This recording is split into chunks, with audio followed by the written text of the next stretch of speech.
Anda kembali menyaksikan berita utama, saudara. Kita lanjutkan dialog kita dengan Pak Ganjar. Pak Ganjar tadi menyebutkan bahwa sekarang ini kondisinya kepepet.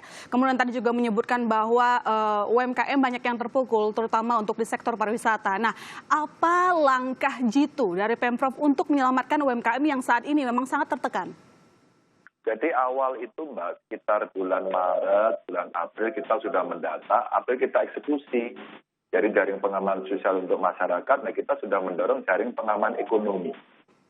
Jadi beberapa di antara mereka yang punya keahlian buat hazmat, buat masker, saat itu kita beli. Kita punya duit nggak banyak, cuma 10 miliar waktu itu. Sehingga penyandang disabilitas semuanya ikut jahit. Terus kemudian yang usaha makanan ngiri, lalu dia bilang begini, Pak, kami dong Pak, gitu. Terus kita kasih bahan pokok. Nah sekarang mereka ada yang penyandang disabilitas lagi membuat face shield begitu ya. Ini yang kemudian coba kita bantu. Nah kita punya namanya Hetero Space. Hetero Space itu co-working space yang dikelola oleh kawan-kawan dari Dinas Koperasi UMKM tapi dikerjakan, dioperate sama anak-anak muda. Mbak, itu konsultansi, keuangan, desain, terus kemudian marketing online. Itu laku minta ampun, bahkan kadang mereka begadang sampai pagi. Karena apa? Anak-anak ini kan ingin menjadi entrepreneur, membuat startup ya. Maka kemudian ruang-ruang ini yang kita berikan kesempatan kepada mereka ketika kemudian lagi kondisi seperti ini. Nah yang pariwisata, biasanya saya keliling, terus kemudian saya nge-vlog, saya tampilkan dan kemarin umpama Swarga Bumi di sebelah Borobudur. Saya tur di Borobudur, terus kemudian saya ajak mampir. Ternyata mereka yang piknik di sana, saya tanya, Anda tahu Swarga Bumi dari mana? Dari IG Pak Ganjar gitu. Lumayan, saya jadi salah semua orang kan.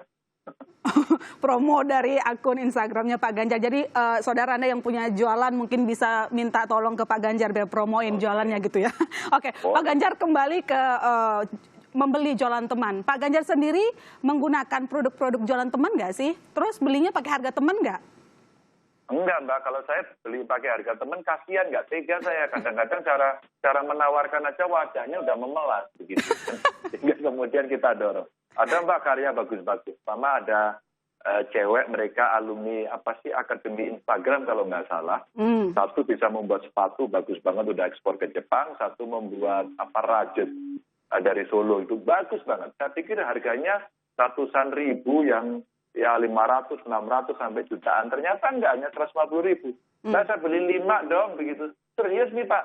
Dikira kita bercanda. Terus kemudian dikirim. Dari NTT kemarin jualan moringa, teh kirim.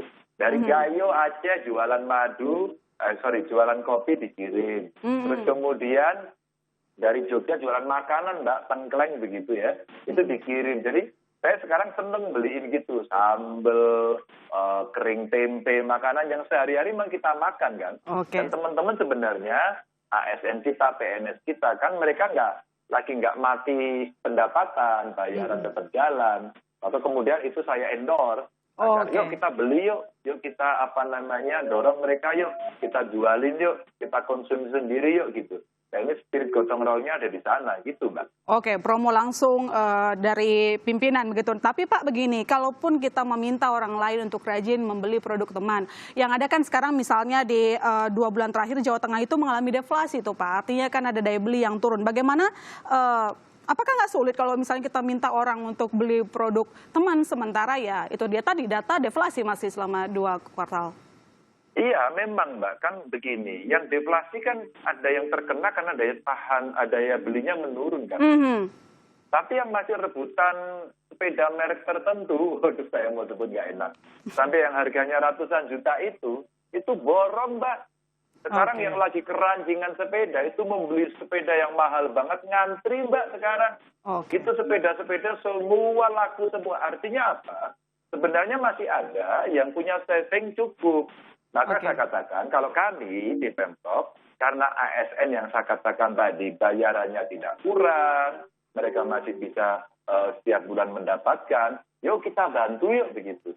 Nah, sementara mereka yang terkena imbas apakah PHK, apakah kemudian mereka dirumahkan, kan ada bantuan. Pak Presiden kemarin rapat, Pak Jokowi perintahkan, Pak Gubernur, sekarang.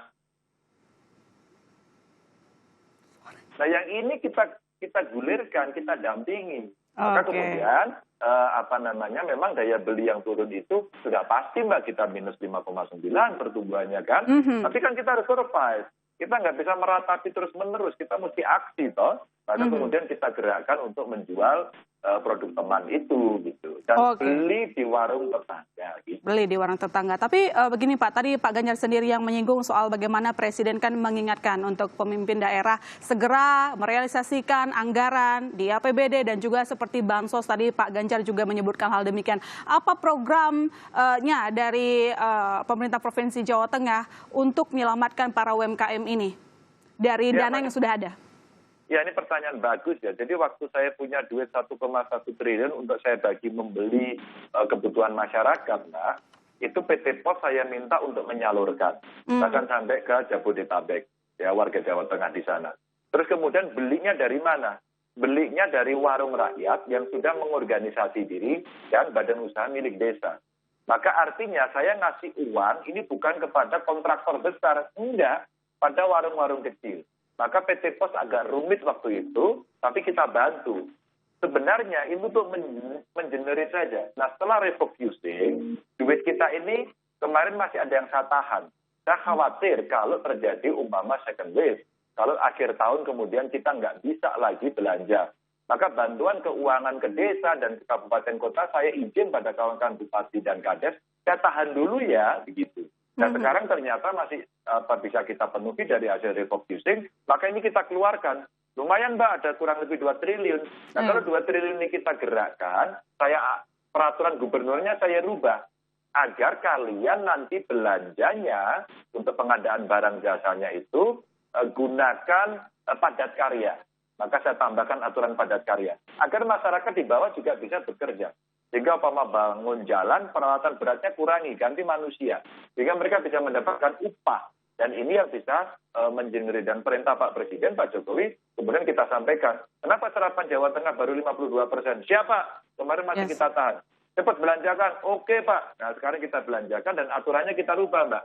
Kalau nanti sampai akhir tahun, teman-teman di kabupaten kota nggak selesai mengerjakannya, kita bisa luncurkan di tahun depan, tanpa harus memotong kegiatannya. Nah, kemarin kita ada konsultasi dengan Kemdagri, maka regulasi-regulasinya yang kita harapkan akan bisa mengungkit ekonomi yang ada di daerah. Begitu, Oke, baik. Terima kasih Pak Ganjar. Semoga tadi sudah ada aturan yang baru sehingga realisasi belanja bisa tepat, tidak sembarangan juga begitu ya. Meski cepat kan harus tepat. Kemudian tadi soal Jalan Teman, kampanye ini semoga bisa menjadi salah satu pendorong ekonomi kita. Meskipun di kuartal 3 kita agak was-was, tapi semoga tidak jatuh terlalu dalam. Terima kasih Pak Ganjar telah bergabung di Berita Utama.